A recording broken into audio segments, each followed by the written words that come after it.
பேச நின்ற சிவனுக்கும் பிரமந்தனக்கும் பிறர்க்கும் நாயகன் அவனே கபாலனன் மோக்கத்து கண்டு கொண்மின் தேச மாமதில் சூழ்ந்தழகாய திருக்குறுகூர் அதனுள் ஈசன் பால் ஓர் அவம் பறைதல் என்னாவது லிங்கியர்க்கே என்று பாடுகிறார். நவகிரகங்களுக்குள் தனி சிறப்பு கொண்டதால் சனீஸ்வரன் என்றும் அதே போல ராவணனை லங்கேஸ்வரன் என்றும் கூறுவதை நாம் பார்க்கிறோம். ஆனால் இப்படி ஈஸ்வரன் என்று பெயரளவிலே கூறுவதால் மட்டும் சர்வத்துக்கும் ஈஸ்வரன் என்று ஆகிவிட முடியுமா? அதே போல கைலாயத்தையும் பிரம்மலோகத்தையும் ஆளும் தனி சிறப்பு கொண்டதால் பிரம்மன் சிவன் போன்றவர்களை லிங்க புராணம் முதலிய ராஜச தாமச புராணங்கள் பரமபுருஷன் என்று அனுமானம் பண்ணி மிகைப்படுத்தி கூறுவதையும் ஏற்க முடியாது. சப்த பிரமாணமான சாஸ்திரத்தின் மூலம்தான் தெளிவு பிறக்கும். வேதங்களின் தொடக்கத்திலும் நிறைவிலும் பிரணவம் தான் கூறப்பட்டுள்ளது. அத்தகைய பிரணவத்தின் ஒரு பகுதியான அகாரத்தின் பொருளாக அமைந்த உயர்ந்தவன் எவனோ அவன் ஒருவன் தான் மகேஸ்வரன். உலகத்தவர்களே, உங்களால் பரதெய்வமாக பேசப்படுகிற ருத்ரனுக்கும் அவனது தந்தையான பிரம்மனுக்கும் மற்றுமுள்ள தேவதைகளுக்கும் தலைவனாக இருப்பவன் ஸ்ரீமன் நாராயணன் ஒருவனே.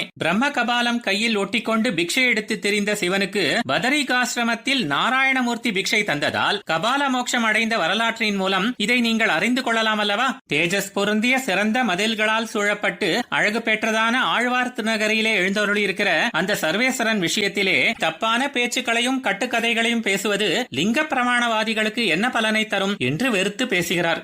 ஆழ்வார் எம்பெருமானார் ஜீயர் திருவடிகளே சரணம்.